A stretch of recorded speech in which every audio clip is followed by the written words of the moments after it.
ఇది అటు సినిమా ఇండస్ట్రీలో ఇటు రాజకీయాల్లో సక్సెస్ అయిన లెజెండరీ యాక్టర్ మాజీ మంత్రి బాబు మోహన్ గారు మాట్లాడదాం.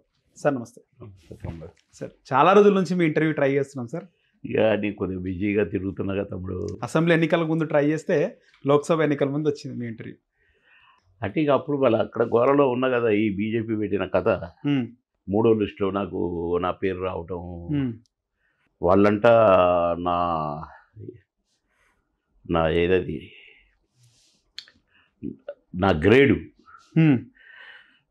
నాకు డిసైడ్ చేశారు. Useless fellows. ఓకే, ఏమని సార్? యూస్లెస్. నా గ్రేడ్ డి గ్రేడ్ అంట. నేను ఏ గ్రేడ్ వాళ్ళు టాప్ లీడర్స్ అంట, బి గ్రేడ్ వారు సెకండ్ గ్రేడ్, సి గ్రేడ్ అంట, నేను డి గ్రేడ్ అట. ఓరి పిచ్చి మొండా కొడుకుల్లారా, నా అంత స్టార్ అవడనుండా తెలంగాణలో ఆ మూర్ఖులకు తెలియాలి కదా. నేను డ్యాన్స్ వేస్తే 100 రోజులు ఆడిన సినిమాలు, నేను డి గ్రేడ్. వీళ్ళు రోడ్లు ఎమ్మడి పోతుంటే ఎవడు నమస్కారం కూడా పెట్టడు ఈ వెధవలకి, గుర్తుపట్ట. వాళ్ళందరూ ఏ గ్రేడ్ అంట. నేను కారులో వెళ్తుంటే చీకట్లో కూడా బాబు పోతున్నట్టు అంటే అది నీడకి ఇవన్నీ జరిగినాయి తమ్ముడు. సార్ మిమ్మల్ని ఫస్ట్ టైం చూసింది 2012లోనే సార్. అంటే ఒక 12 సంవత్సరాలు అవుతుంది. షామీర్పేట దగ్గర మైనంపల్లి హనుమంతరావు గారు, అప్పటి మెదక్ ఎమ్మెల్యే రామాయణపేట, ఆయన ఒక మీటింగ్ పెడితే అప్పుడు మీరు టీడీపీలో ఉన్నారు, ఇంకా రావడం జరిగింది. అవును, టీడీపీలే ఉన్న తమ్ముడు. ఇక తప్పనిసరి పొజిషన్లో కేసీఆర్ గారు బాగా ప్రెషర్ పెడితే, అందులో మేము ఫ్రెండ్స్ కదా, నాకెంతో టీడీపీలో కూడా ఆయనే దగ్గర ఉన్నారు. మిమ్మల్ని దగ్గర కాదు, నన్ను ఫోర్స్ చేసి పోటీ చేయించింది ఆయనే. నేను ఏడిస్తే కూడా పట్టుబట్టింది ఆయనే. చంద్రబాబుతో ఒప్పించింది ఆయనే. 3 నెలలు అక్కడ పండుకొని నన్ను ఎమ్మెల్యే చేసింది ఆయన కేసీఆర్ గారే. నేనంటే చాలా ఇష్టము, ఆయనంటే నాకు చాలా ఇష్టము. స్నేహితులు, మేము భావాన్ని పిలుచుకునేవాళ్ళం. దాదాపు 24 సంవత్సరాలు ఉన్నారు కదా సార్ తెలుగుదేశం పార్టీలో. ఓ, అది అన్నగారు ఉన్నప్పటి నుంచి కదా అంతలే. సార్ 2014లో మీకు టికెట్ ఇవ్వలేదని విన్నాం సార్, నిజమేనా సార్? టీడీపీలో అంటే ఇంకా ప్రకటించలేదనే ఉద్దేశంతో మీరు టీఆర్ఎస్ లో పోయినట్టు. లేదు, తెలంగాణ వచ్చిన తర్వాత. అబ్బే రాంగ్ విన్నావు తమ్ముడు. నేను టీడీపీలోనే ఉన్నా 14లో. టీఆర్ఎస్ఏ లేదు నా కాన్స్టిట్యున్సీలో. ఓకే, పుట్టనే లేదు.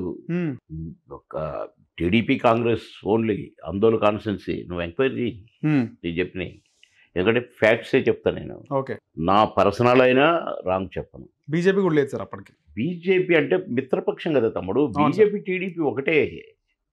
బీజేపీ టీడీపీ ఇప్పుడు నరేంద్ర గారు ఎంపీ, నేనే గెలిపించిన, నేను మంత్రి. ఓకే, ఒకటే కాన్స్టిట్యున్సీ, ఒకటే నేర్చుకోరు కనుక ఎన్టీ రామారావు గారు బీజేపీతో పొత్తు పెట్టుకొని నేను 2 కండువలు వేసుకొని తిరిగేది. నేను 15 years 18 years నేను బీజేపీ టీడీపీ కండపతోనే ఉన్నా. ఓకే, మైనంపల్లి హనుమంతరావు గారి నువ్వు 12 years బ్యాక్ చూసినప్పుడు టీడీపీ బీజేపీ ఉన్నాము.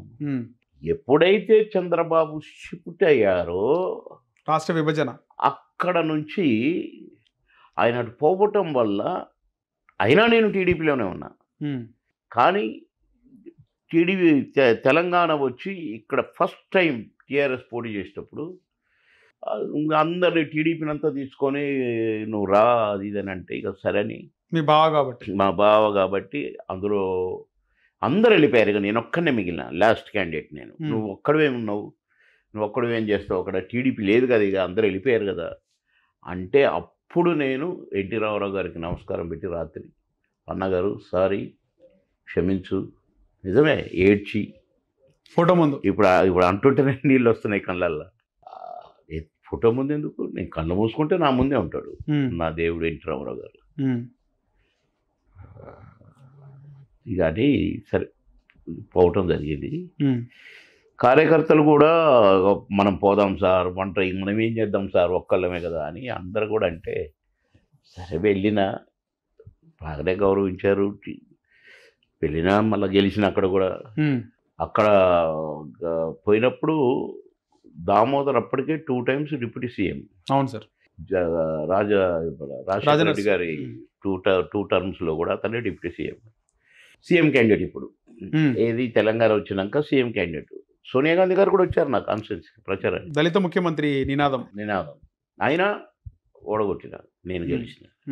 అలాంటి నాకు టికెట్ ఇవ్వలేదు ఈయన.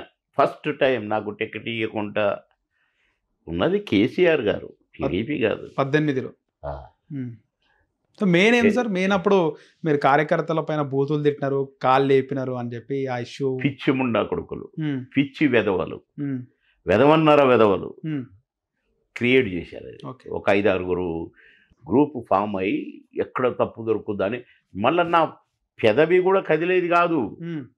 స్క్రోలింగ్ ఓకే ఏదో దానికి పెట్టి అక్కడ చూసిర్రా బాబు మోహన్. అప్పుడప్పుడే సోషల్ మీడియా హైప్ అవుతుంది. అంటే అది మీడియా వాళ్ళతోటి వీడు వెధవ క్రాంతి కిరణ్ అని ఒకడు ఉండు కదా, చల్లని రూపాయిగాడు, తర్వాత వాడు చేయించాడు ఇవన్నీ. ఎప్పటికప్పుడు అంటే అది ఒక నిఘా నా మీద, ఒక 7-8 మంది. అతను చెప్పినట్టు వినడంలోనే 10 మందిని తీసేసిండు ప్రెస్ రిపోర్టర్స్ని. ఓకే 10 మందిని. వాడంటే ప్రెస్ చూడవాళ్ళు. ఇప్పుడు దేవుడు చూడలే, ఒకటే తనదండి అయిపోయింది.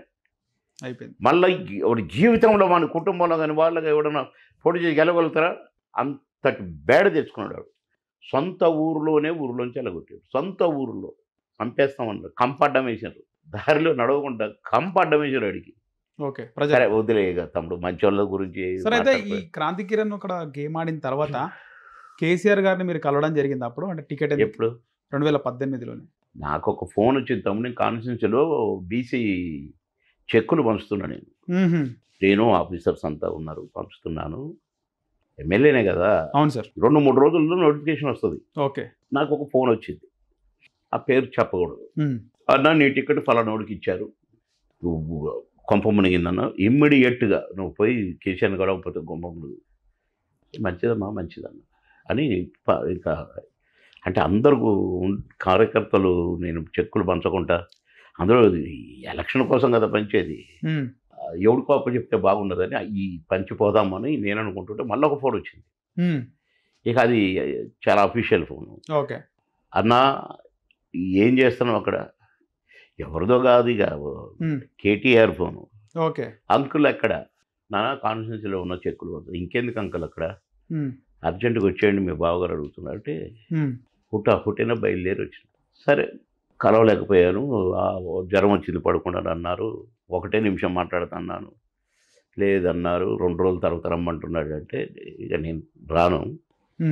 ఇప్పుడు మాట్లాడితే 1 నిమిషం అన్నా నేను ఉంటా. ఏం లేదు, నేనేం తప్పు చేశాను, అదేమన్నా తప్పు ఉంటే సారీ అని అడుగుదామని అంతే. నేనున్నావా ఉండవరు, అది ఒక కారణం వల్ల ఇస్తున్నట్టు, నేనున్నా కదా నీకెందుకు అంటే అయిపోయేది. కానీ అది కాకపోగా నేను కలవను, 2 రోజుల తర్వాత కలుస్తానేసరికి నేను సంథింగ్ రాంగ్ అనుకున్నా. నానా కాలు బయట పెడుతున్నాను, జీవితంలో మళ్ళీ కాలు లోపల పెట్టను అన్న వచ్చేసిన.